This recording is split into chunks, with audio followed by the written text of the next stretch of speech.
Hi, good afternoon. Welcome everyone for coming to this book launch. Pardon the nasal tone of my voice. I recovered from a very freak flu overnight. Okay, but anyway, this is a very joyous occasion because this is one of those rare events where a whole research center within RSIS has actually come together and brought along a few additional scholars to uh, join in a venture that looks at China's multilateralism in terms of both principles and practice. All right, next slide, please. Okay, I'm here to just give you a broad overview, and I just need to give you enough interest so that you actually pick up the book. Uh, Now, Sino-centric multilateralism is not something that is obvious. People say that China is rising, China has got clout, China has got foreign policy heft, and so on. Our book puts it down to this idea of Sino-centric multilateralism, meaning multilateralism where China is the author, the driver, the engine, and you might even stretch it to say the designer of it. Okay? Um, Now, this book gives you only a handle. Okay, there's a lot more research that needs to be followed up because China's multilateralism cannot be locked down to some visible formations like the United Nations or the IMF or the World Bank. You have to understand that those of us who have had to teach courses in basic international relations or international organizations, the usual starting point in talking about institutions, multilateral institutions after World War II is usually the Bretton Woods architecture. All right, and that includes the United Nations. But in terms of Sino-centric multilateralism, that is just not visible. All right, and so this book takes a step at this question, and some of the chapters actually dance around the issue deliberately because you realize that China's multilateralism is characterized largely by broad principles, and sometimes China deliberately takes the back seat.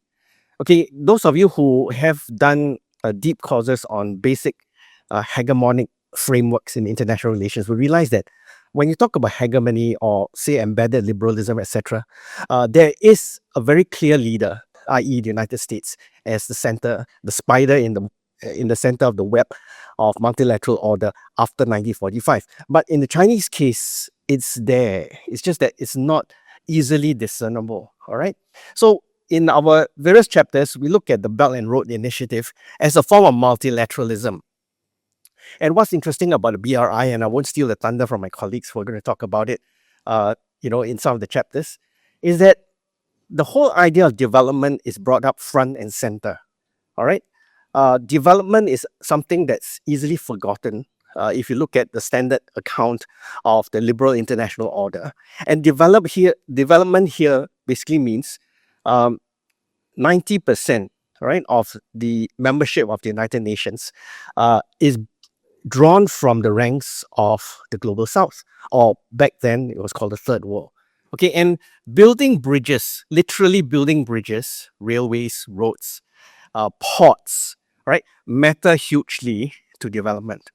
And those of you who have some background in development economics will understand that a road, even if it's just a well-paved highway of, 6 lanes, all right, is a huge growth multiplier. It means that 2 points of economic growth or economic prosperity can be joined, all right? And areas within a particular territory that previously had no sense of being included in equitable national development are suddenly incorporated into a bigger scheme.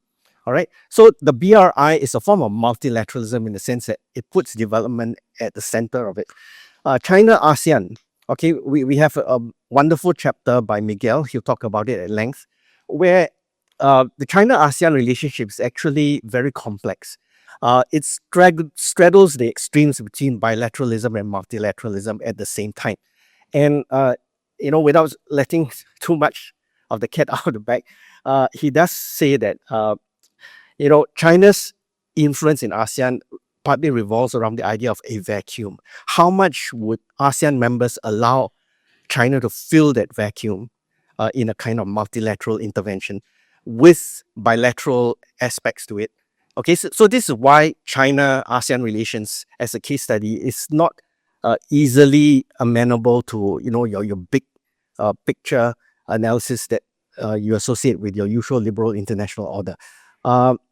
Various other chapters, including mine, we have a Brazilian scholar uh, writing about this as well. China and the G77 non-aligned movement. Again, it's like, pardon the phrase, a gorilla in the mist. Right?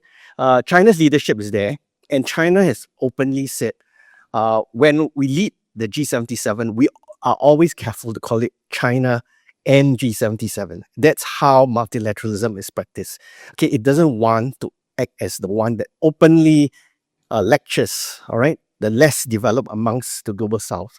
And China will happily say, I was once like you, a poor struggling country. We made good, and now let me share the fruits of my prosperity and so on. I can talk about this later during the Q&A if you'd like to pose some questions.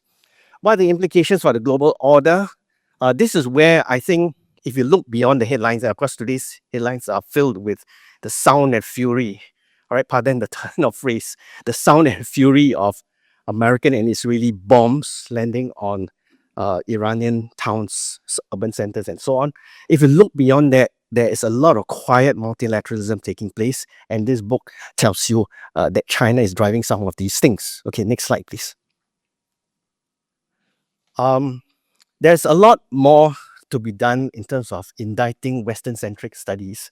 There's a lot of critique out there by leading Western scholars about China's behavior that they impute China as gingerly trying to walk in the footsteps of the United States and other Western empires of the past, trying to build international institutions that would prolong, all right, or rather be the foundational steps of its own definitive great power status and so on.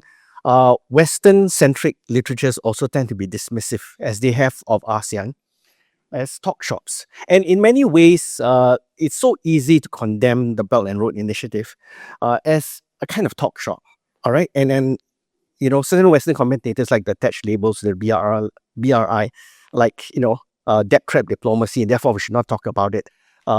China's BRI offers you loans that will restrict your sovereignty operationally, etc., and so on.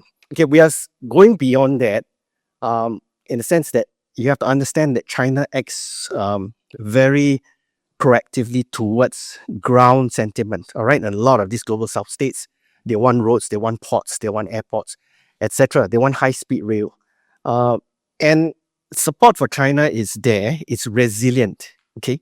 It's documented across the entire book's chapters in the sense that, yes, there are frictions from point to point and time to time because some people complain that China tends to send their own workers, all right, to solve the unemployment situation in China, to these destinations where development is to be literally built. And there are also other complaints from recipients of Chinese aid that China doesn't seem to actively court local suppliers for logistical operations and so on.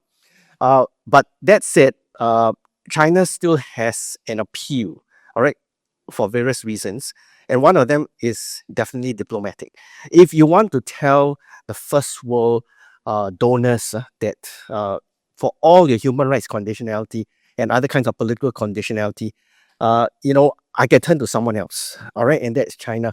And if you start looking at the other chapters, like Independence on the G20 or Nazia's on the BRICS, you also realize that this is how China acts behind the scenes. Okay, you want alternative financing, look up the BRICS. Okay, and there is a development bank lying there. All right, if you want alternative financing. So this book tries to understand a lot of this global south dynamics going on and going forward in terms of how China is courting the rest of the world behind this glamour, or rather this headline dominating sound of a realist world brought in by Trump 2.0. We need to understand the Chinese narrative. We try as best to be critical of it as possible, but we also need to give it credit. We have to understand where it is headed, to to counter it if necessary. Of course, the Chinese are not what you call Santa Claus entities.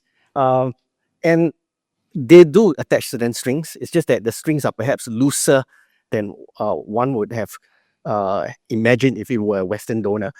And of course, from time to time, if you look at bilateral relations within this so-called hazy multilateral framework, some of the recipients of Chinese aid under their so-called multilateral grandiose goals do try to hold the Chinese to account, all right, as to how far their friendship extends if the recipient is in financial trouble, political trouble, and so on. Next slide, please. Okay, so we will try to, in this book, or we have tried, all right, to identify broad principles combined with flexibility in interpretation as to what this Sino-centric multilateralism is all about. The Chinese diplomatic style, in terms of announcing multilateralism, has got the word global in front of it. So there are a number of labels, okay, which I'll show you in the following slide. It is often big on ambition, elusive on specific policies. And I think this is why the Global South loves it, because you can tailor it to your particular needs and so on. The visible summit structures are not something that can compare directly to, say, the UN Secretariat or the European Union Secretariat. It's usually broadly phrased as China plus X, all right? Chinese centrality is in operation, but again, the Chinese have a way of, playing it, soft pedaling it. Okay, yes, they are the hegemon.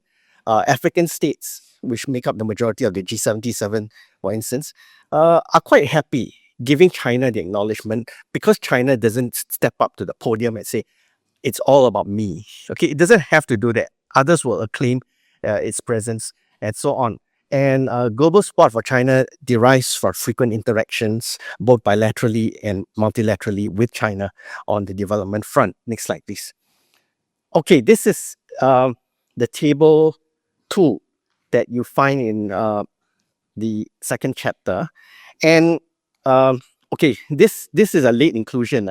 We've included the Global Governance Initiative in time for this presentation, in part because we had to, of course, follow the publisher's deadline, go to press according to their timetable. So we couldn't include this because this was announced basically the day after we sent the whole thing to press. All right, but it's here for you. But everything else is in table 2.0. So if you need a one-page snapshot of how China operates its multilateralism, it is this. Again, I don't want to say too much because I'll save the bank for my respective authors. Sovereignty and equality, this is very Westphalian, typical of the international relations that we understand in the mainstream. But the rest are interesting, like against hegemonism, non-aggression, against bullying, against confrontation, and so on. This is very Global South, very non-aligned movement, very ASEAN too, I might say. Promote cooperation and development. You see, this is again something very unique. If you look at the Global South, they want roads, they want ports, they want airports, they want high-speed rail, because these are things that will actually transform people's lives. All right? And you realize that human rights is not really big there. All right? When the Chinese do talk about human rights, it's usually contextualized through development. All right? If people have sustainable incomes, they can sustain their family's prospects. Okay, that is human rights, and everything else will follow, hopefully later, and so on. There's also stress on multipolarity, creating a peaceful environment conducive to China's rise and to everybody's peaceful coexistence, and so on. You see, this is something which seems like certain Western powers have forgotten. All right, abidance by international law. Okay, to close my opening, okay, just 2 more slides. Next time. Okay, I just want to allude to the fact that we have a chapter immediately following the introduction where we lay out the fact that Sino-centric multilateral strategies did not come out of nowhere, all right? It actually follows a very consistent pattern of declarations since China's 1949 revolution, okay? China was actually, and this is something that those of us who do teach or study international relations should inject into our narrative.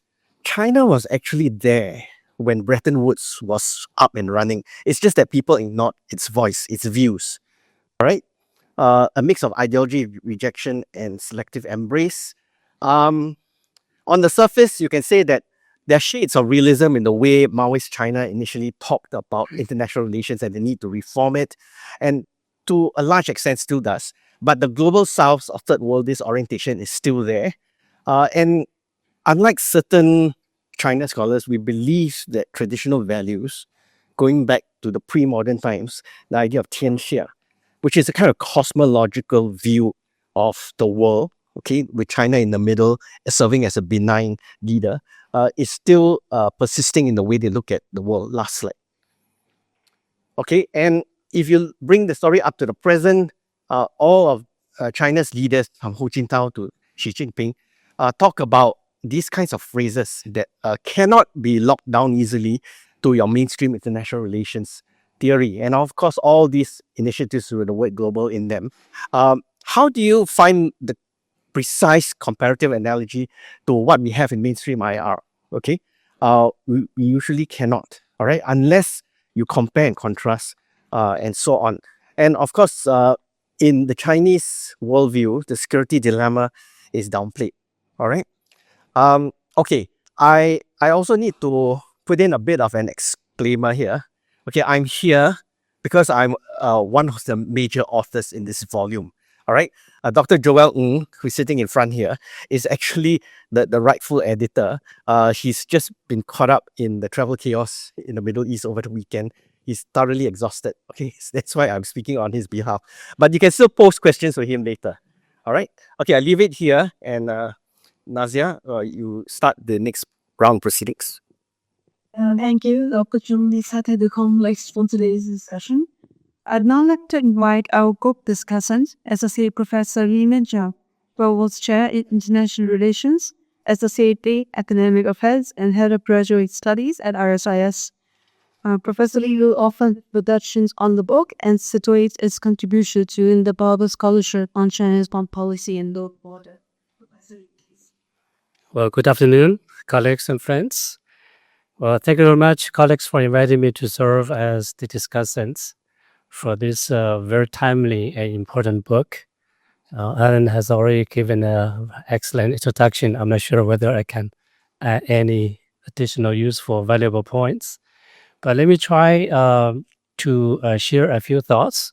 But first of all, I would really like to begin by congratulating Joel and the contributors for producing this very thoughtful and well-crafted volume.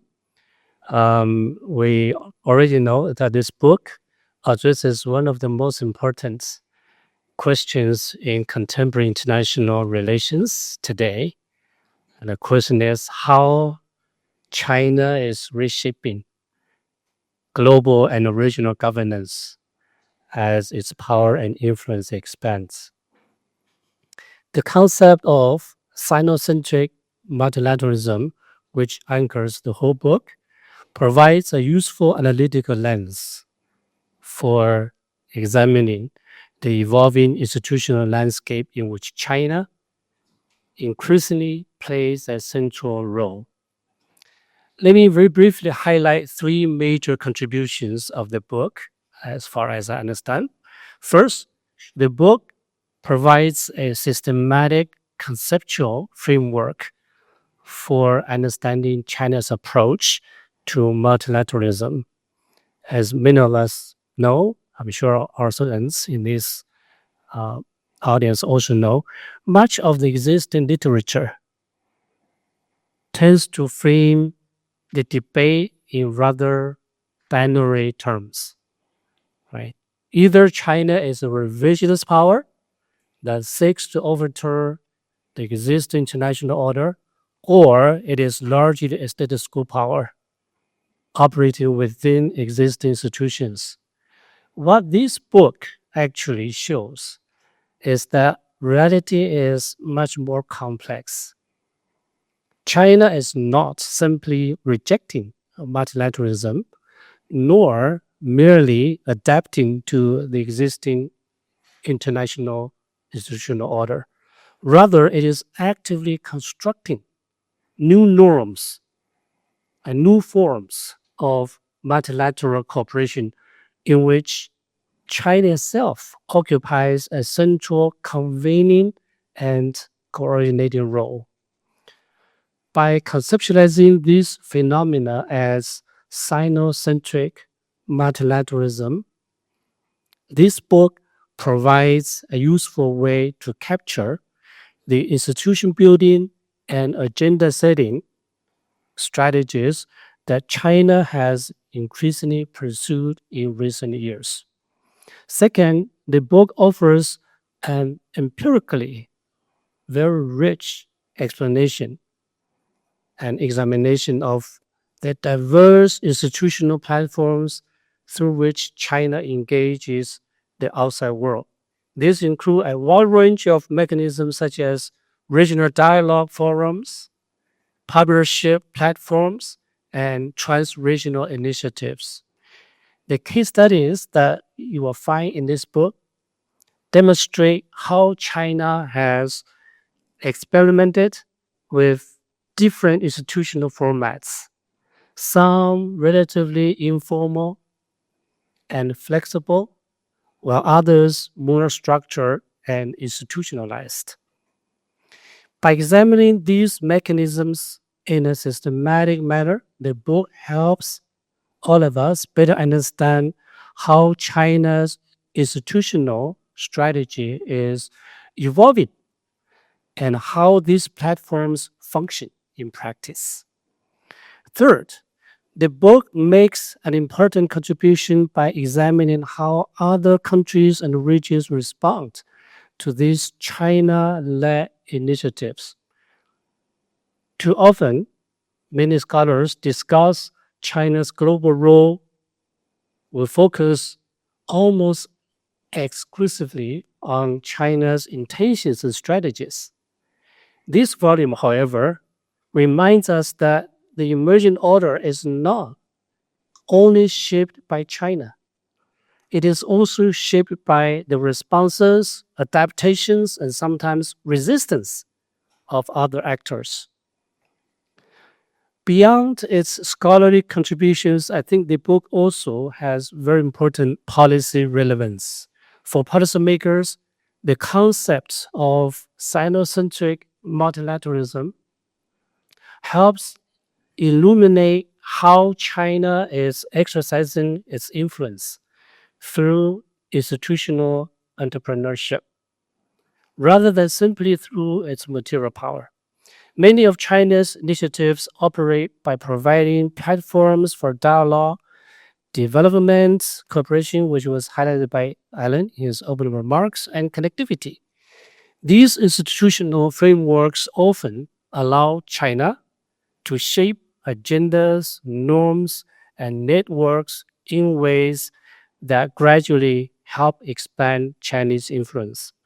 Understanding these dynamics is particularly important for people in the policy community in regions such as Southeast Asia, where regional countries frequently engage simultaneously with those China led institutions as well as those Western led institutions.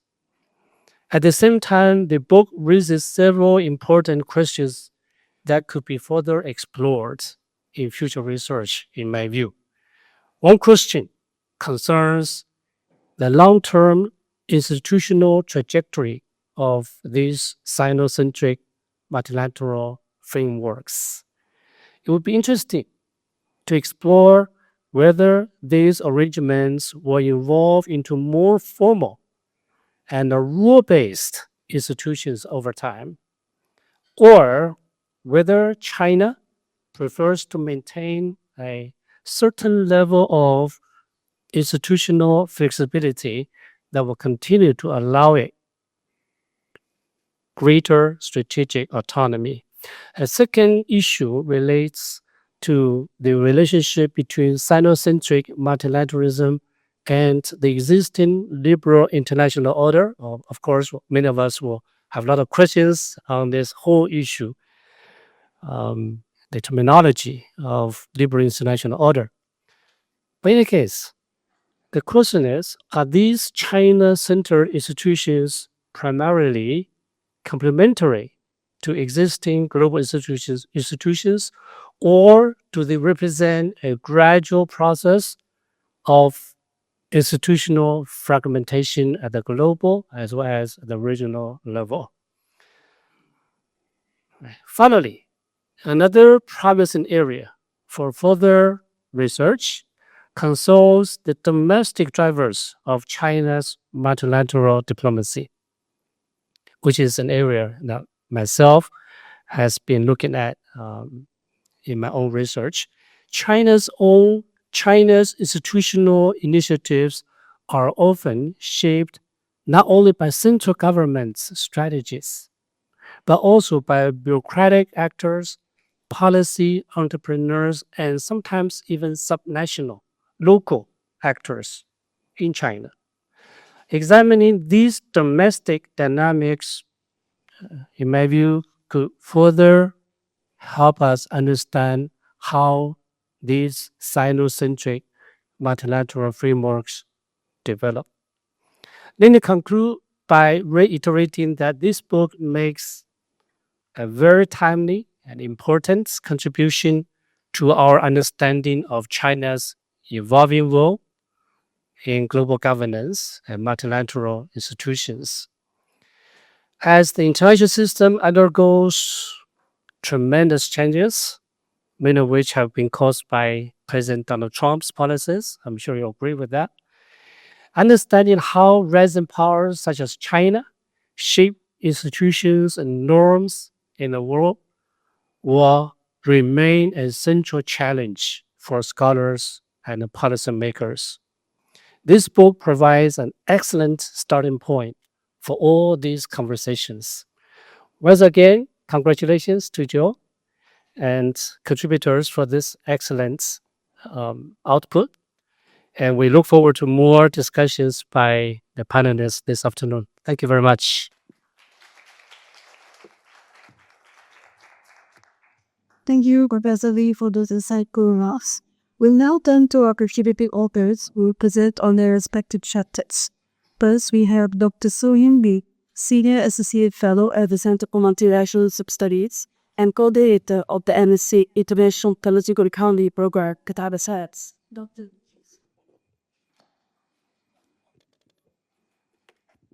Thank you, everybody, for having me here. It is my great pleasure and an honor to be part of this project. And then I like to express my deep gratitude, to my fellow CMS colleagues, who came up with this book project, contributed, to the chapters, and also supported, this book launch event at multiple levels. So I wrote chapter 3. My CMS head, Joel, helped me tremendously, to come up with this, nice title, Sino-centric Development of Finance, the Belt and Road Initiative in China's Multilateral Strategy. So first of all, I'd like to, share about the conventional wisdom we have about the BRI. So usually, if you look at resources, or readings about the BRI, they always start with these two concepts. So BRI is China's grand strategic plan, specifically a massive infrastructure project.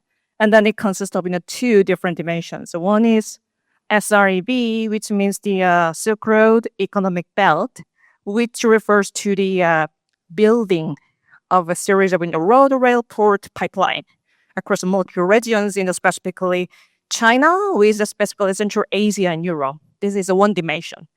The other dimension is the so-called MSR, the 21st Century Maritime Silk Road. And this is a more broad network of steel routes that connect China to multiple regions, including Southeast Asia, South Asia, Middle East, Eastern Africa, and more recently, actively in Latin America and the Caribbean. So usually see this in the grand map that China connects all the region. However, I like to highlight conflicting or even competing views on the BRI. I think Dr. Alan Chung has nicely summarized. I would say that the studies of the BRI are like multifaceted items. So there are two questions researchers are trying to explain. So one is how and why China has driven the BRI as a global development platform, which is mainly about the motivation. What does China want? And then secondly, the question is about what are the consequences or the impacts of the BRI. So many studies are looking at the impacts of the BRI or China's development project on the politics or socioeconomic or environmental outcomes in respective country, but with conflicting views. We're going to see many debates regarding whether and to what extent China is trying to reflect its geopolitical or geoeconomic motivations, or whether they're trying to reflect its domestic policy goals. But at the other extreme, you also see these lines of study nicely put up the good narratives about the BRI as a ancient Silk Road with positive visions for the China-led global ordering.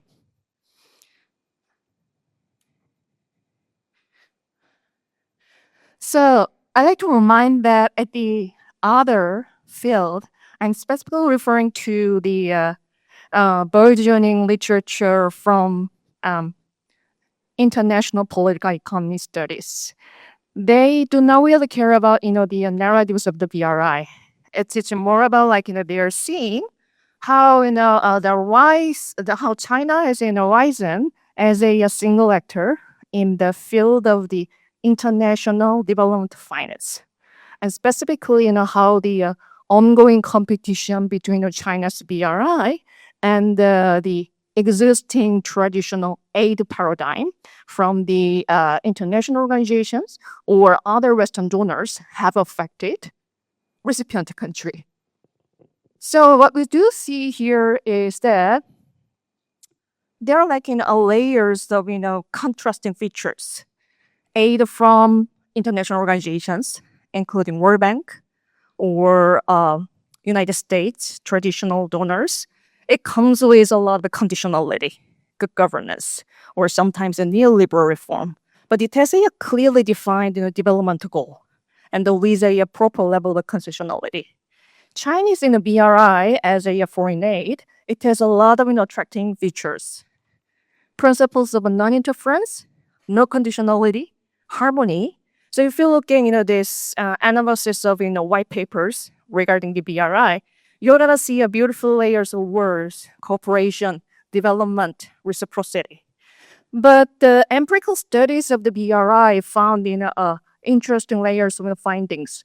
Short-term economic growth, obviously captured by electricity, but with negative externalities such as local corruption, economic reforms impediments, environmental degradation, and also IR scholars are so pondering about how China's BRI has challenged the rules-based international order.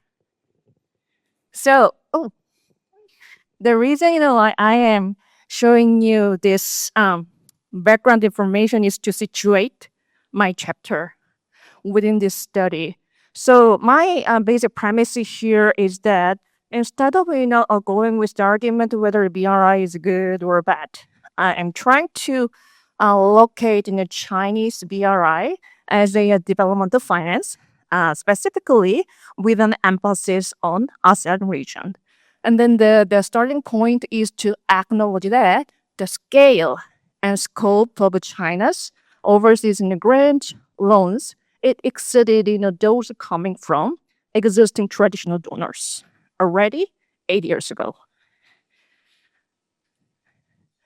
In the case of ASEAN, we have specific features. One is nice diplomatic discussions between ASEAN as a whole versus China, and then you can track the development of these discussions in the ASEAN China summit statement, and then the ASEAN made it very clear that it is trying to view and implement the BRI as a way to enhance ASEAN-China's economic partnership with specific emphasis on the equality, respect, benefit, and consensus. And if you look in scholarly studies about the BRI in ASEAN countries, it tends to rely on historical analysis, relying on anecdotes or a few examples from the BRI. So what I want to do here is to focus on the two questions. What are the key characteristics of the BRI project in ASEAN country in comparison to those implemented in other countries? The second question I'd like to ask is, to what extent in ASEAN's views on the BRI, ASEAN-China cooperation have been actually implemented in the implementation side of the Chinese BRI project? So from now on, I'm going to take 3 minutes to show the key findings of my analysis of the A data for the global Chinese development finance. So basically, this is a massive data set that includes about 20,908 projects under the BRI, plus China's development finance. And then we are specifically focusing on 17,743 Chinese projects. So this just shows where ASEAN is located. It shows that if we only count the number of the Chinese development project, Sub-Saharan Africa is a top region of the recipient, and the ASEAN might be ranked at the fourth. But the patterns can be changing if we think about where the money actually goes to. So basically, when you look at the BRI allocation across the regions and in countries, we see that as China is promised in its rhetoric for the BRI, it invested a lot in developmental project, the so-called ODA, specifically in Sub-Saharan Africa. But in terms of the money, the things are changing. We see that the top 3 recipients are Latin America, Caribbean, Europe plus Central Asia, and Sub-Saharan Africa are now ranked 3rd. More distinctive features come if we think about the allocation of the money or the project account in terms of ODA-like, OOA-like. Are you familiar with this term, like ODA versus OOF? So ODA means that project has 2 conditions. One is project that has a clear developmental goal. It's clear to say that this project is devoted to the welfare, growth of recipient country. And then it also comes with a proper level of constitutionality. OOF, it could mean some commercial purposes. It often lacks proper level of constitutionality. So which means the big discrepancy between the China scenarios for the BRI.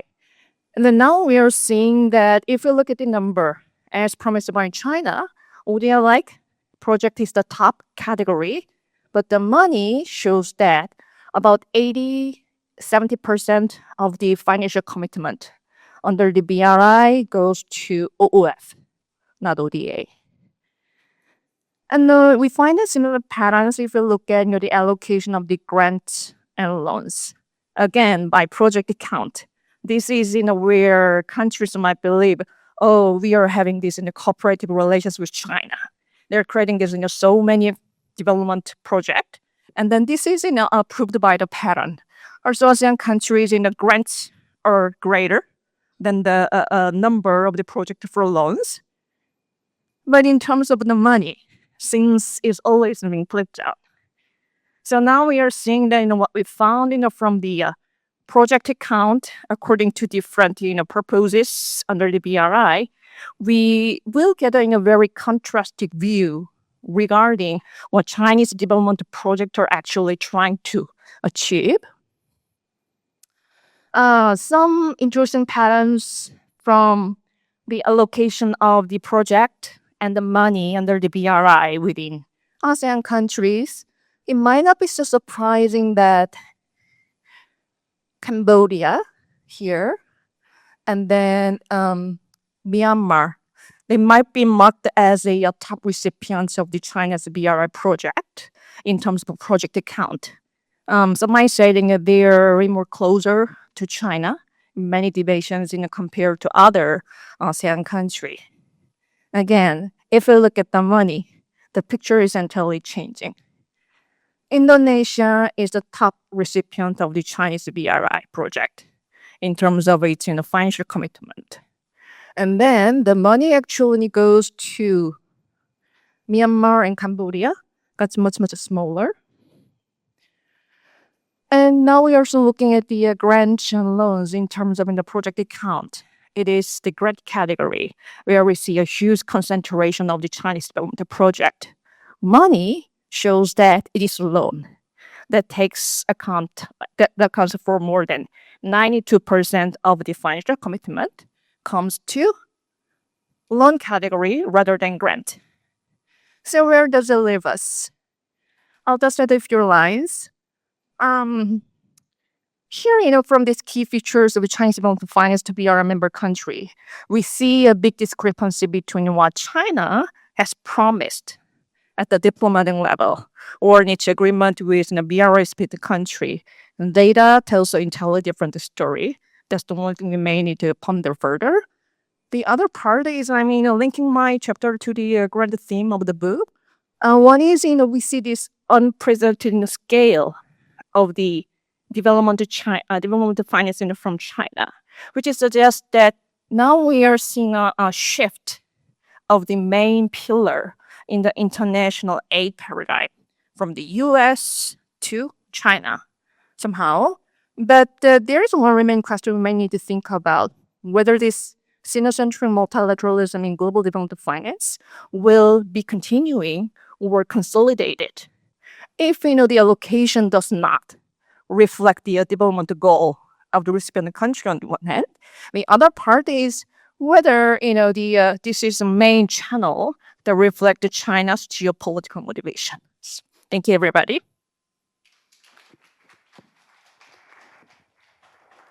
Thank you, Dr. Lee. Next being by Dr. Divya Hansberg, Senior Fellow of the Center for Multilateral Studies and RSIS, to present his. Thank you, Nate. Am I audible without the microphone? Okay, thank you. That's a big help.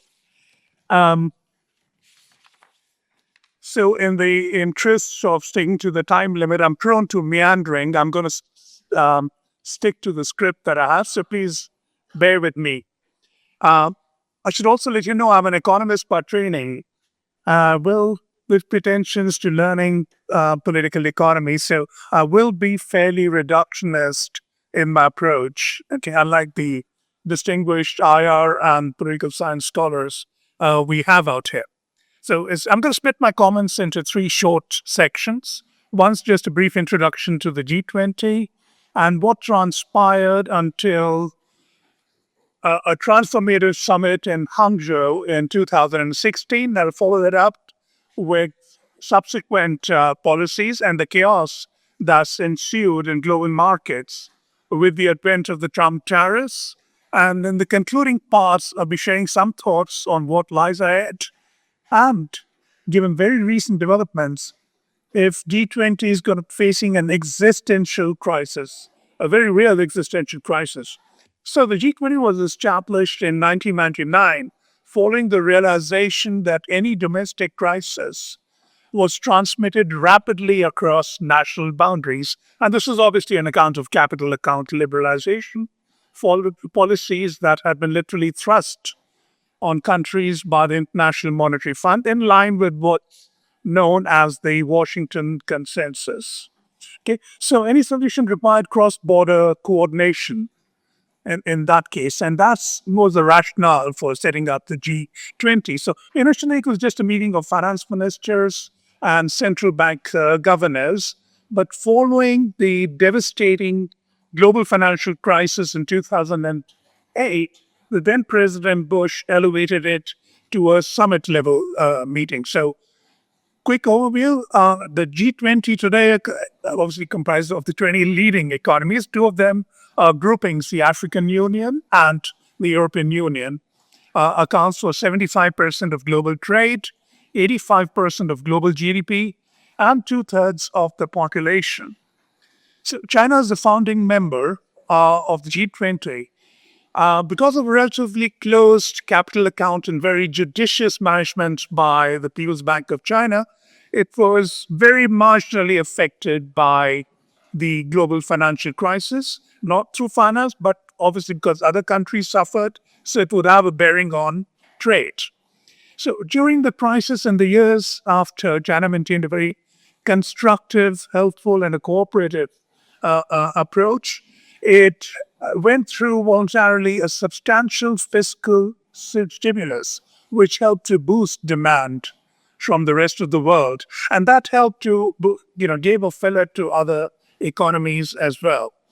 The G20 was also a platform to demonstrate its role as a responsible growing power with particular sensitivity to the needs of growing countries. After the crisis, remember there was later around 2011, there's what's called the PIGS crisis in the Eurozone, Portugal, Ireland, Greece, Spain. China argued for reforms in the Bretton Woods system, particularly voting rights in the International Monetary Fund. And this was in line with its growing economic strength and status. And a lot you heard from my colleague Dr. Lee about the Belt and Road initiative. It was creating parallel institutions as well that supplemented existing institutions, including the BRICS, later the BRICS Development Bank, initially the Asian Infrastructure Investment Bank. Okay. The Hangzhou Summit in 2016 was a watershed moment for China's global governance strategy. And this really marked the transition from crisis management to efforts to steer long-term governance policies in line with China's view of how development should be taking place. And again, particular sensitivity to the needs of developing economies. Okay. So this included trade, investment, and what's referred to as interconnected development that underpins the Belt and Road Initiative in particular. So since China had weathered the global financial crisis fairly well, it is also in the strongest fiscal position amongst all developed and developing countries to add resilience and investment. So it was able to boost investment substantially, as you saw from the numbers in the Belt and Road Initiative, and also commit funds at the G20 for broader summits. So this was a period of relatively short-lived stability. In 2017, following the Hangzhou, after the Hangzhou summit, the pandemic hit a few years later. In 2019, that was preceded by the first set of Trump tariffs. And that sort of hijacked the summit meetings for the next several years. After that, it was the pandemic and then the Russian invasion of Ukraine. And that accentuated divisions. China's interest was on focusing primarily on economic issues and development issues, and the areas where it has strength, which is green finance, imparting technology, and you can see the results in the growth of energy through alternative sources in Africa and many other parts of the world, including parts of South Asia. So China wasn't merely defending its interests in this situation, but actively shaping the forum's priorities, its institutional director, and the normative framework. How effective this will be and the underlying tensions, I'm really going to leave that to the discussion later. Okay, so in effect, if I were to sum up, the approach evolved from a cautious learner of established rules to an assertive promoter of alternative visions for global governance. And as Professor Li Mingjiang pointed out, this is not a case of revisionist versus status quo. The programs, and including the approach in the G20, was very nuanced and adapted to the needs, the political exigencies of the times, and the pressing needs, particularly in the domain of energy and infrastructure as well. So, if I were to step back and take a quick look, essentially this boils down to a two-track approach: strengthening the United Nations while garnering influence within to increase voting shares within the International Monetary Fund, and influence decision-making on multilateral issues in line with its economic strength. And in parallel, its initiatives, the G20 aim to assume leadership of the global South, and an agenda on which China has put in a lot of resources.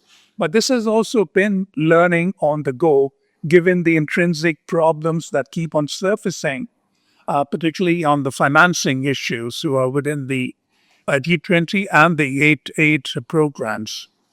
So, if I were to sum up very quickly, sorry, I've got the guillotine from behind. I'll just wrap up very quickly. So, it's the G20 is being deployed as a means for national rejuvenation, centered around export-led growth, open markets, and BRI-style connectivity. And this should immediately ring a bell to students of international economics. This, in a sense, was to some extent what the neoliberal agenda was also activating. The G20 remains, one of the few areas where this reshaping that China is advocating can be occur within a globally recognized framework. However, at this juncture, it's not going to be an exaggeration to say that, as I pointed out, and I can dwell on the reasons later during the discussion, it's facing existential problems. Just need to bear in mind the next summit is in Miami. And if we were to go and venture and take a look at the G20 website, everything's been wiped clear. All the work's been done. You see a photograph of you know who, and with the caption saying, the best is yet to come.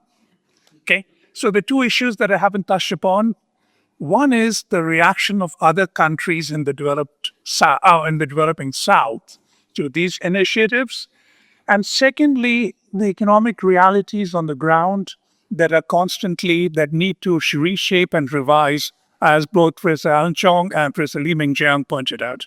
Thank you for your patience and look forward. Now, combined with the young case and the escape in such a law at the Center for Multilateralism sites. Presenter's child.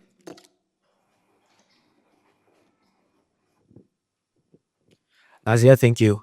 My chapter is on China-ASEAN relations, and I take a comprehensive historical look at China-ASEAN economic and security relations, which basically started in 1997. You know, ASEAN is almost a 60-year-old institution, but its formal relations with China actually only started when it was granted dialogue partner status in 1997, so 29 years ago.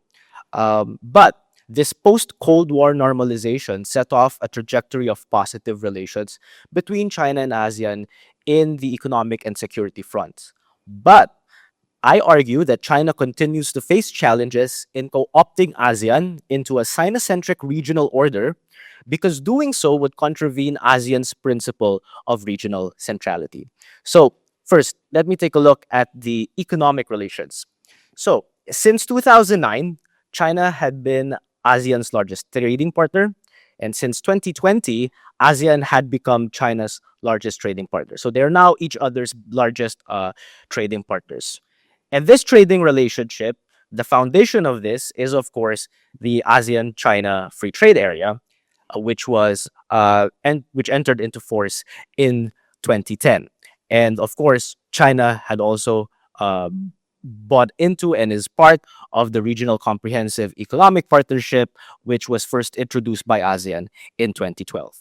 This is to say that the most important milestones in China-ASEAN economic relations in the trading pillar required China to embrace ASEAN centrality and economic regionalism, but not Sino-centric multilateralism. The goal in these free trade agreements on the ASEAN side was to establish a stable regional economic environment.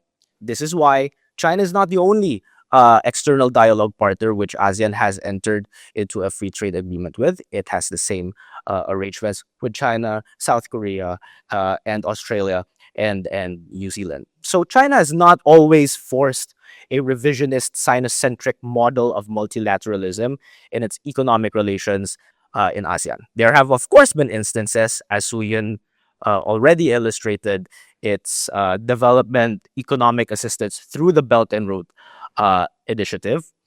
There has also been moves in the digital Silk Road where China has emerged as the preferred partner amongst many ASEAN countries in bringing important digital infrastructure to ASEAN, such as 5G connectivity, uh, undersea fiber optic cables, and technical and capacity assistance.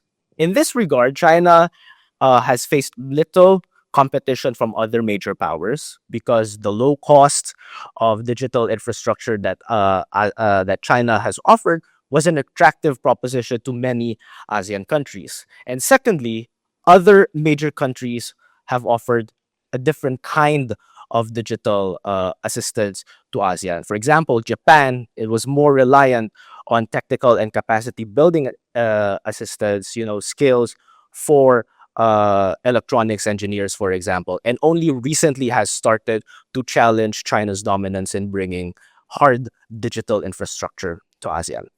So this is to say that the economic relations has been largely positive between China and ASEAN, but the security relations is a bit more complicated. Even as China-ASEAN relations normalized, China in the early 90s still viewed ASEAN-centered security multilateralism with apprehension. When China joined the ASEAN Regional Forum in 1994, Beijing still had considerable concerns that this platform might consolidate ASEAN's position in the South China Sea dispute. And this dispute continues to be a thorn on the otherwise rosy relations between China and ASEAN. It is still a major constraint in the good neighbor and peaceful rise images that China is trying to project towards the region. China also still prefers that issues be resolved bilaterally between itself and the individual ASEAN claimants, Brunei, Malaysia, Vietnam, and the Philippines. Again, trying to shift the center of gravity away from ASEAN led multilateralism. But ASEAN parties still maintain the need for mechanisms like the Code of Conduct in the South China Sea, which to this day is still being negotiated, and China looks like it is still participating in those negotiations. But of course, it's still wait and see whether what kind of final document will emerge from those negotiations and when we might possibly see that. But actually, try to look beyond the territorial dispute. It is clear that China has already made clear moves to take a more prominent role in the East Asian security architecture. And that includes both Northeast Asia and Southeast Asia. And it has also been met with significant resistance from within ASEAN. In 2013, President Xi Jinping articulated his vision of regional security cooperation with Asian characteristics. But China's desire to shape security multilateralism in East Asia actually predates Xi's presidency. In 2005, China offered to host the first East Asia Summit, as it did with, the Shanghai Cooperation Organization was sort of a proof of concept for them. If they can do it in Central Asia, maybe they can also do it in East Asia. And they also advocated to limit the participation in this emerging summit to the ASEAN plus three, meaning ASEAN plus China plus Japan and plus South Korea. The question of EAS membership became a contested topic between ASEAN members, but ASEAN's desire to maintain open relations with all of its dialogue partners prevailed, which is why the first EAS included Japan, Australia, New Zealand, and India. This idea of maintaining open membership reflected the need for ASEAN to maintain its strategic autonomy within the regional security architecture. At the time, Mr. Lee Kuan Yew said Southeast Asia needs elbow room and needs a hedge and this would implies a hedge against China's rising influence at the time. And this logic of elbow room still continues to inform how ASEAN shapes its political security engagement, not only with China, but also with the rest of its external dialogue partners through mechanisms such as the ASEAN Defense Ministers meeting and the ADMM Plus, which first emerged in 2010. So, where do China and ASEAN go from here? For ASEAN, China's good neighborliness must ultimately imply respect for ASEAN centrality in regional affairs. This motivation is still relevant and is still in place despite the number of ASEAN countries that have decided to join China-led international organizations like BRICS. The logic there for ASEAN countries' individual membership in BRICS is different. It's not so much to co-opt into a Sino-centric regional order, but actually to improve their global political capital. And they view BRICS as a method to improve their uh, global political capital as individual countries. It will also it's also important to note that US ASEAN relations will also shape China ASEAN relations. But when I wrote this chapter, the headline at the time was the shutdown of the US aid organization. And I had argued that this might open new pathways for China to improve its goodwill in ASEAN. Of course, this was before the Liberation Day tariffs. And of course, that might also be a new pathway to improve economic relations between China and ASEAN. But as we have seen in the previous months, this is not to say that the Trump administration has also scored some key wins in its relations with ASEAN. For example, helping broker a dispute between Thailand and Cambodia in their military confrontations. Moreover, ASEAN continues to engage other dialogue partners to a point where it is also right now considering ending its moratorium on new dialogue partners. So there is still some belief within ASEAN that it needs to maintain its openness to all of its other external partners, like-minded partners, both their current crop and also other countries that might want to establish dialogue partnerships with them. So as long as ASEAN places importance in its strategic autonomy, China's ability to co-opt ASEAN into a Sino-centric regional order will be limited, but of course, that will depend on ASEAN as an organization and how each ASEAN members decide, how much importance still in the new emerging order is this strategic autonomy, and what does that strategic autonomy look like in the future. Thanks. Pierre, I talked to about the editor of the book and head of TOS after joining those cheap universities. Okay, thank you very much. I have to apologize. I was supposed to do what Alan did at the beginning and give the whole overview. I was, well, if there's one thing that shows the demand for global order right now, I was stuck by the total disorder in the Middle East. And I was unable to fly back until just yesterday. So I handed it over to Alan. But it's a great testament to how much teamwork this book actually involved, that it was seamless. I think that we could pull it off. So I just want to say a few things. This book, my colleagues have given such a great comprehensive overview. I've no more content to say, so it's left to me to be a bit more of a salesman now. This book is a truly global survey of what China has been doing around the world. It's not always successful. Like in Europe, for example, European states are very suspicious of China over its relationship with Russia in the Ukraine conflict.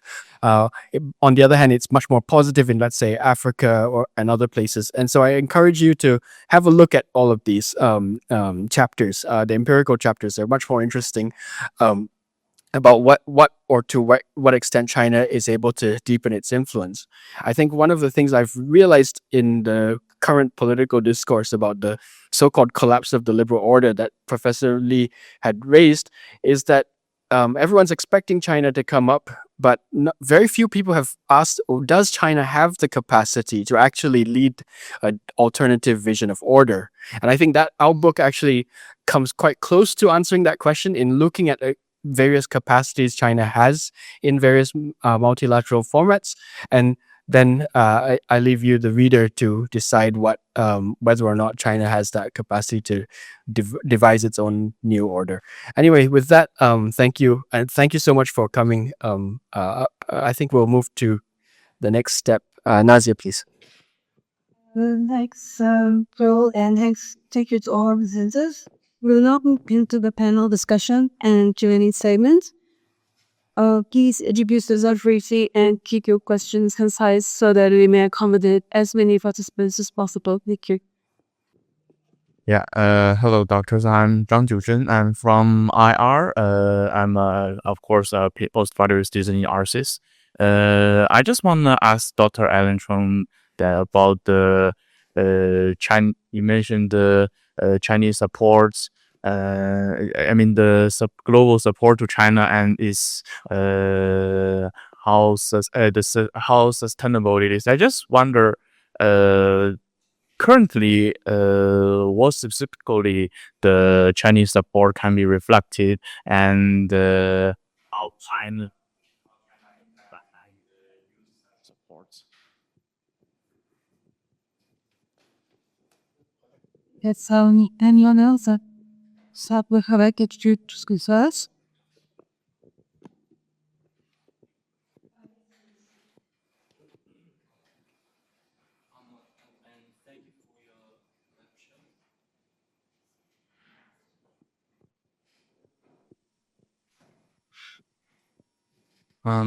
In an era of where Sino-centric multilateralism is expanding and being redefined, how should East Asia and Singapore as a developed nation should navigate its diplomatic strategy toward China?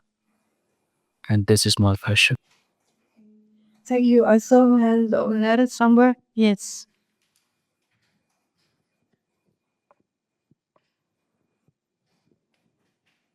A video is about them.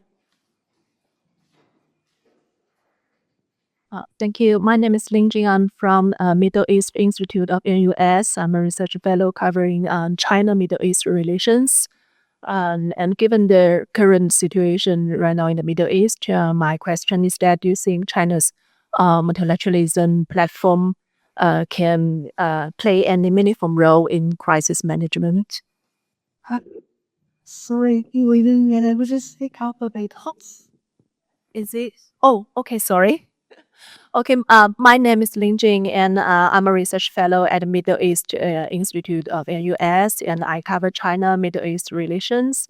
So my question is, given the current situation in the Middle East, do you think China's multilateral platform, actually Iran was introduced to SCO and BRICS Plus, and but right now China didn't come to rescue. And so do you think China can play any meaningful role in crisis management in the Middle East? Thank you. Anyone else? One more? Yes.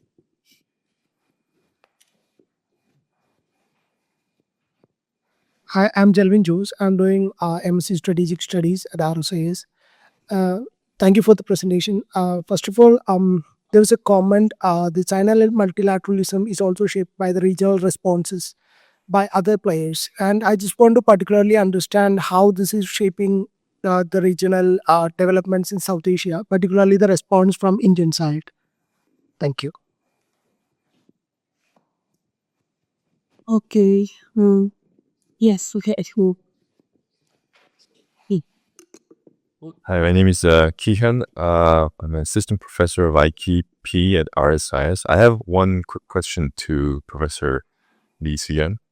So yeah, thank you for your presentation. And I think one interesting observation that comes from the chapter or the book, obviously from the data and other databases, is that China is becoming has been and is already the big player in the aid market, if you see this as a market. So I was wondering if how these existing players, the World Bank Group and IMF, have been dealing with Chinese employed aid projects. Are they more competing now? Like if you compare with other decades in the previous decades, are they more competing or are they more supplementary? How are they, dealing with Chinese projects coming into the regional markets? That's my To our panelists, others, hosts. Ellen, would you like to go first? Okay, Thank you, Chu Chen, for your question. You see, this is exactly my point in the introduction. You cannot find the clear lines where China signs a formal agreement with X number of countries and then they put in binding language. The Chinese don't do that. You see, that's based on what I've found in the research. But what happens is that when China gets together with this group of developing countries, they coordinate positions. I have a nice anecdote in chapter 2 where you realize that, as well as in my chapter, I think it's chapter 11 at the end, where China and a lot of global south countries were coordinating during the UNCED summit in Rio in 1992. A lot of people didn't understand that. You see, why did the Global South have a united position? It was because China was there, encouraging them to find this common front. So that's multilateralism in action, which, again, all the main Western news outlets did not report. So all this was going on. And I suspect if you look at the micro politics behind finance in some of the other chapters by Su Hyun and Dipinder, China is actually working behind the scenes to say, to country X, Y, and Z, if you need alternative financing, you can't get it from IMF or World Bank because Washington is likely to veto it for whatever reasons. Come to us. And we don't need to announce it, you see. And that's where Chinese multilateralism is being exercised. Okay, so you can't see it, obviously, until you actually go into these micro details and find out. My chapter, okay, I was heavily constrained, as Joel would admit, by the word length. So I could not go deep into these cases. You also have to understand there's this bigger picture. For those of you who are observing Chinese activity and influence in the South Pacific, China is mostly welcome there. Despite frictions, right, with various South Pacific island states, because they're willing to be flexible and they're willing to pay attention to the fact that these little Pacific island states face quote unquote non-traditional security issues that most Western donors don't understand. Whereas the Western donor narrative is basically, let's keep China out. This was traditionally the area of influence of America's allies, Australia and New Zealand. So keep the Chinese out. But you see, the Chinese are there because they know what the South Pacific island states need. And most of all, given climate change, you have to realize that these economies, which are heavily dependent on tourism, cannot forever depend on tourism. They need something else to keep their livelihoods going. So China is going to build ports, airports. Okay, tourism will still be important, but it probably also means that these island states are probably going to develop their economies in other dimensions. That's where Chinese multilateralism, you can call it aid multilateralism of the quiet kind, is going to go from strength to strength. Okay, I leave it at that. I can offer a reductionist perspective as an economist. We tend to there are a couple of things happening out here. It might sound ironic, but this is a good time for a developing country. If you can keep your head above water and maintain that phrase I learned not so long ago, strategic autonomy. In other words, don't fall into anybody's lap or you've lost your agency and the power to negotiate and what makes you a draw, right? So we haven't touched upon the role of other bilateral donors. Japan, South Korea, a number of other countries are playing a very important role.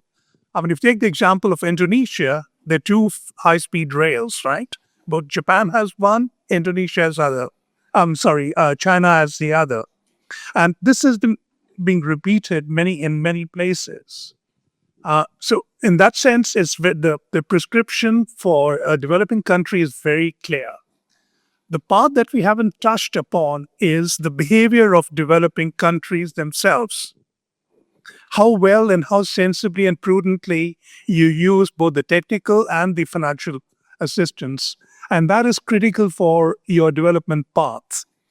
The amount of leakages that take place, or in less polite circles, the outright corruption has completely handicapped, right?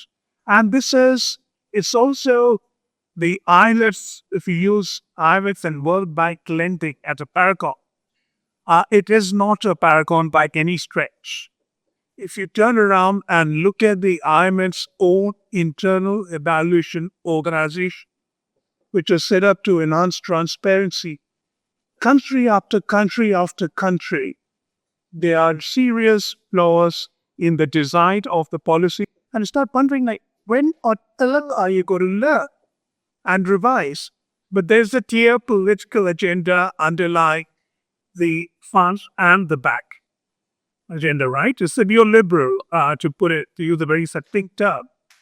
China's experiencing the same issues. About 2 years ago at a summit of African states in Beijing, President Xi declared, not in direct terms, indirectly, okay, guys, it's time to stop paying back, because the banks within China, they had growing portfolios of non-performing loans, and it's not a bottomless well.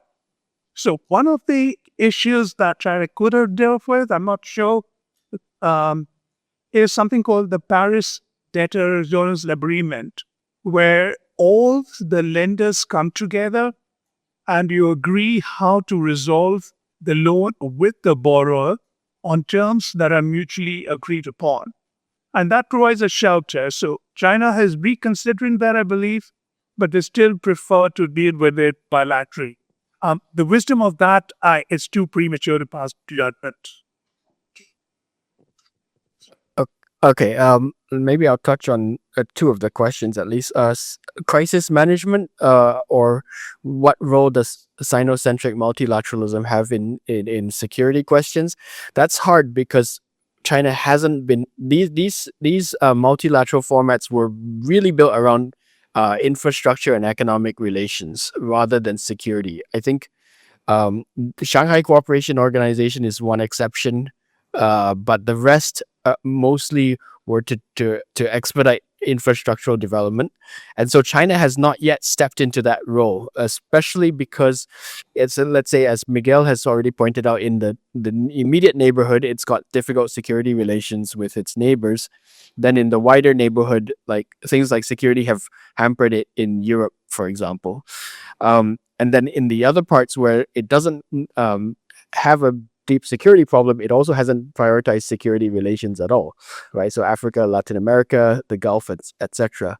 So again, much as we might pine for China leading a better order than what the US is doing right now, I don't think China is in a role, in a place to do it. It just doesn't have the means to do it. It can't project force the way the United States can. That said, at the UN level, it continues to be quite proactive around mediation. It's just that, unfortunately, we know what's the problem with the UN, which is the Security Council and the deadlock there.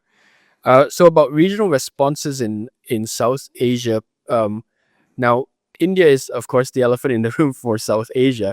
And one thing we noticed as we were looking at all of these multilateral formats, where you have India and China within them, it tends to end up with a lot of clashing views, right? For understandable bilateral reasons. So Shanghai Cooperation Organization has India, Russia, China. The BRICS has India, Russia, China.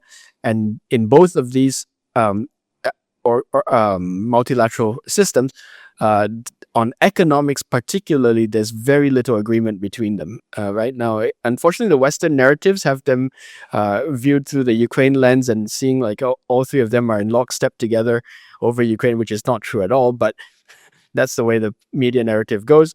If you look at the actual debate in this, both Russia and India fear the flood of Chinese goods, for example, right? So you can't then come up with free trade agreement or some kind of market liberalization within them. On the other hand, if you have a security issue, India and China once again have a very tense bilateral relationship. So this is the sort of frictions that I see that make it very difficult for these multilateral groupings to advance, right? So if India wants to do something, it might be better off kind of coming up with its own sort of India-centric formats that might work better, because obviously the ones that it does have in its region have not worked well.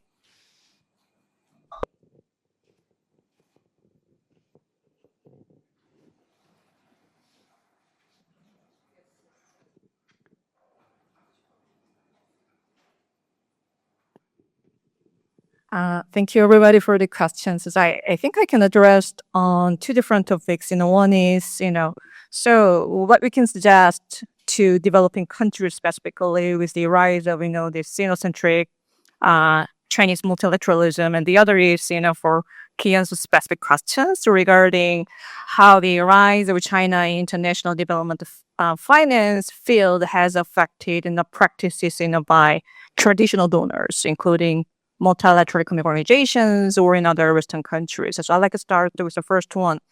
I fully acknowledge that the development of finance from China under the BRI could be very, very attracting to most developing countries because it's a specific features, no conditionality and full respect for sovereignty, etc.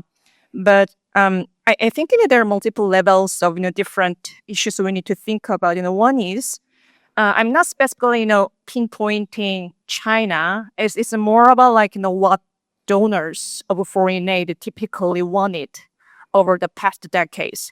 U.S. did the same thing. Other Western countries did the same thing. Usually, in many cases, the donors of foreign aid, they're trying to reflect their interest. Sometimes, they are related to their geopolitical motivation. This was the case for the U.S. Sometimes they are being reflected by their own domestic interest, exporting sectors, for instance. So I can almost safely say that many empirical studies these days show that the way in which China has allocated this development of finance across countries, it has a very interesting correlations with some of the factors, such as the recipient countries, mineral resources, or whether the country has oil, or the level of the corruption, etc. But the more important part that has been noted is recipient countries linked to the traditional donors. So some of the studies show that the developing countries who are being favored by the U.S. Western ally country, they are less likely to receive China's development of finance. So this is where we think about whether China is trying to make new friends or trying to maintain status quo. So this is the one thing. The other item I'd like to suggest to consider further is the complicated dynamics of foreign aid. You might remember Angus Deaton has warned about the adverse consequences of foreign aid, and there has been long debate about whether aid can be good or bad. This is like chicken or egg problem. And then sometimes if you have bad political leaders, aid cannot be helpful. So this is where we think about how China's development of finance can affect recipient country, its politics, whether the leaders are using money to politically favor their core groups, or they're going to use those money for development goals. So if you look at BIA data, if you're interested, I'd like to encourage you to look at the project level. There are a lot of interesting details. If you look at some country, the money goes to build a canteen for MFA officials. Sometimes the money goes to build a statue in the central area, or even theater. So this is, the part we may need to think about what we really mean by China's development of finance, and that there might be a very big gap between what has been discussed, agreed between political leaders in China at the regional, national level, and then how those money are being really used, and then affect the lives of an ordinary people. So this is the one thing. And then the other thing, the Kian's question, I think that's a great question. I think that there will be a definitely part where the IMF, World Bank, had to reconsider their previous agenda which put a strong emphasis on the neoliberal economic reform. And then I think that they already aware of those drawbacks even before the rise of China, because they're putting a way more emphasis on the poverty reduction and then the importance of economic growth, equality. I do see that World Bank has been a bit affected by the rise of Chinese development finance, but I think it's a bit early to tell to make a general statement about whether they are resembling China's development finance or not, because we just have in a project level evidence at the time. So but I think the Kian's question can be considered further in terms of the views from recipient country, such as in Pakistan. The BRI was never intended to fill the gap in the IMF program, but we also see that some of the developing countries, they're trying to rely on the BRI as they did sought for the financial support from the IMF, which could serve as a vicious cycle in the long-term perspective. So those are the 2 points that I'd like to address. Thank you. Thank you. And to the question on whether unfolding events in the Middle East and how it affects China's position with the grouping like the BRICS, I think it complicates China's position, as China has strategic relationships with both Iran and Saudi Arabia and the UAE in terms of energy, finance, and investment. So I think a rapid BRICS expansion would go on to expose the limits of Sino-centric multilateralism. Like China could convene, but could it really reconcile structural differences between member states of BRICS? Yeah. I'll take a few more questions. Next one, please. Yes.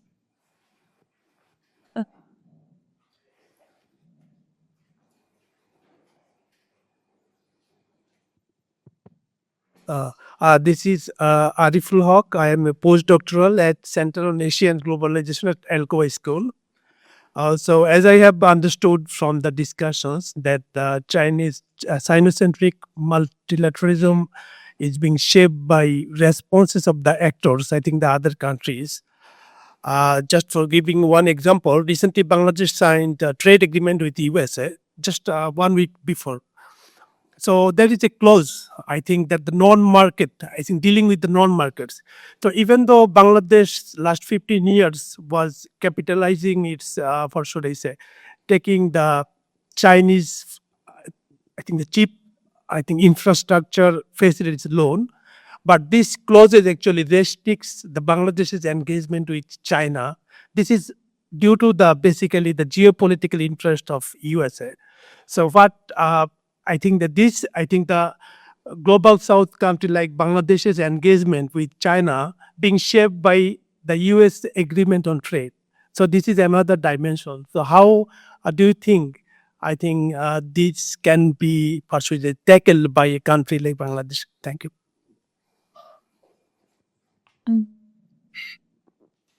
Yes, so yes, the gentleman in the back.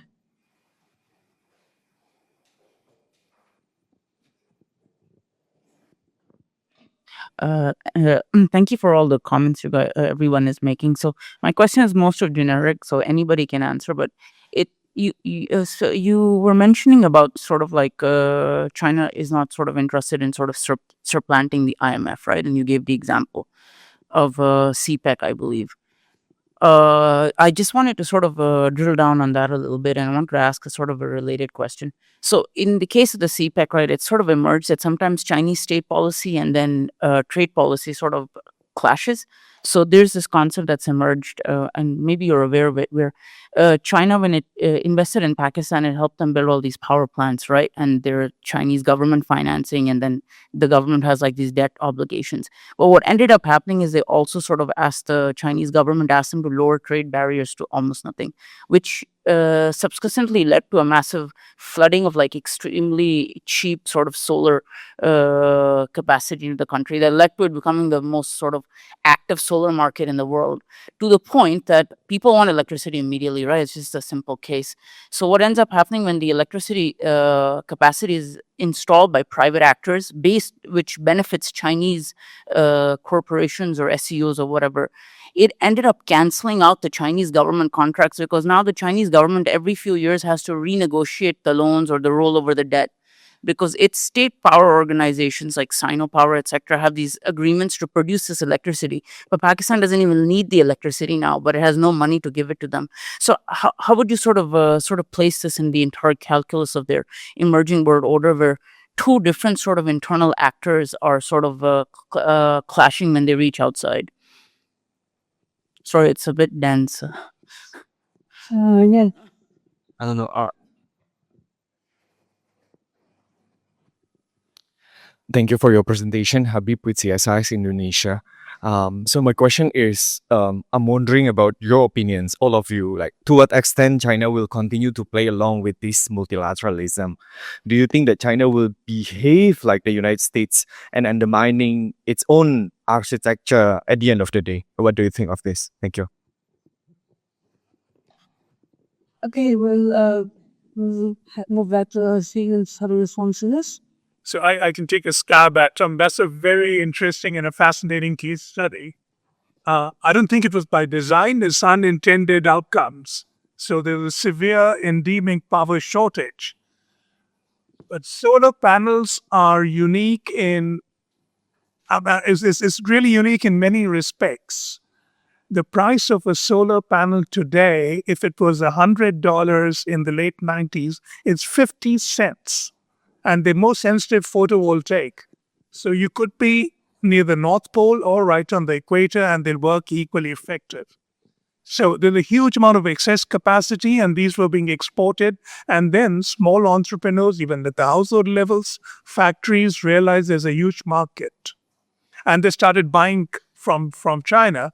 And the manufacturers obviously are very happy to offload, but I don't think it's by design. It's purely the working unintended effects of market forces. So it made the other side, power plants, redundant, because those parts of Pakistan have an abundance of sunshine through most of the year. So it's a inexhaustible and a continuous supply of energy. But one of the other effects was it had a very perverse effect on the poor, because the smaller households, you don't have the space or the resources. Well, you may have the resources. You can get it through microfinance or whatever the case may be, and you can pay back, but not enough land area to generate. I'm sure they innovated solutions to that, but I don't think this was something that was anticipated in the design of policies. Conventional is purely the working of market forces, but makes for a very fascinating case study. And it's helped a huge number of enterprises and households as well. Okay, maybe I'll just tie in a bit of the US and whether China's will continue. Actually, they're kind of continuations of Professor Lee's reflections as well. Now, the US recently held their first critical minerals ministerial in the US, Washington, D.C. And my first remark to my friends was that this looks a lot like Sino-centric multilateralism, except US-centric, right? No real, it's a lot of informal bargaining, no real agenda, just meet with friends, a lot of new partners that the US doesn't normally talk to, and around a specific theme that interests both the US and the partners around minerals. So I think maybe in a way that the evolution of multilateralism, the one where we had been talking about or have in our mind of a kind of gradual formalization into this deep integrated system, which is actually really a European Union kind of style model that we, at least in ASEAN, we say we don't follow, but we kind of do follow. Now on that has caused a lot of difficulties with sort of conditionalities, rules, regulations, forcing you into a structure that may or may not be relevant 10 years or 20 years down the line, right? So this informality with the Chinese structure has a kind of advantage because you're only bound to that one contract, but the rest of the relationship is not so, it is much more dynamic or fluid. Then you don't necessarily need to follow all of those things. And so if that might end up being the kind of flexible multilateralism going forward that we might see more of. And I know, I mean, it's still too early to say, but I do think that states don't, if you're trying to always look for strategic autonomy, which is now the buzzword for states, putting yourselves into a rules-based framework actually binds you against strategic autonomy to quite an extent. So yeah, I do think that we're seeing much more informality moving on. Okay, if I can also react to your question. If you look at the rhetoric surrounding Chinese foreign policy, I suspect they are more comfortable with general principles without being tied down to specific institutions. And the Chinese refrain, leaving aside very entrenched disputes like the South China Sea dispute, I believe the Chinese will want to preserve for themselves room for maneuver. So this is where all those very wordy declarations like Global Civilizations Initiative, Global Development Initiative, Global Governance Initiative, they are prone to be forgotten by the mainstream media. They think it's just propaganda words, nothing more. But to the Chinese, this is precisely how they are trying to woo the global south. You have a project or series of projects in mind, come to them, go to them, and they will help you operationalize these objectives, you see. And this is, I think, the Chinese way of doing multilateralism. You don't have to go into the specifics just like that.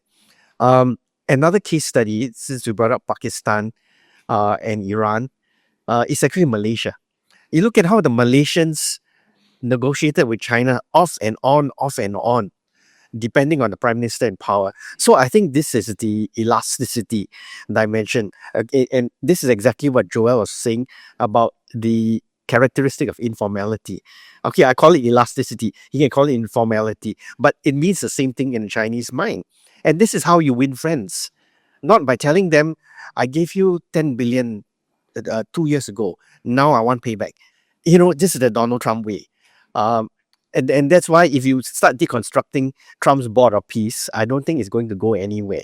And some of the members who are sitting in the board of peace are probably going to feel very awkward. It's like you've paid up to join a gambling table, and then you realize the person who is in control of the gambling table is not going to let you win at some point.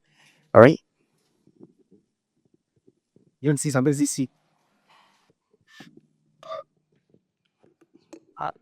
Well, yeah, just to continue on the strategic autonomy point, it's really just looking at both what the US is doing and what China is offering as an alternative. There are obviously going to be some tough choices that have to be made. I think this is the reason why, you know, Mark Carney got a standing ovation at Davos, you know, because a lot of countries are actually thinking, you know, we might actually be on the menu, and whatever the great powers will do, we have no choice but to follow them. And it's not explicitly just what China is offering as an alternative multilateral framework. It's also all of these constraining acts of economic statecraft, security issues that the US is bringing to the fore. And it's going to be up to whether you're an ASEAN country, whether you're a South Asian country, is trying to balance all of those obligations and trying to recenter what your foreign policy objectives are and how you're going to get it, what kind of practical coordination, what kind of agreements, what kind of arrangements, what kind of dialogues you're willing to make with the Americans, with the Chinese, with the Europeans, and so much more. So it's quite an uncertain, of course, it's uncertain. We've been saying that the world is at an uncertain environment since I got here in 2022, but it truly is. And maybe countries haven't figured it out yet, but they're gonna have to, there's obviously gonna have to be some tough choices to be made down the road. It's time. Just around 1 minute. Yeah. Thank you. I'll just get back to the point. China will be So, thank you.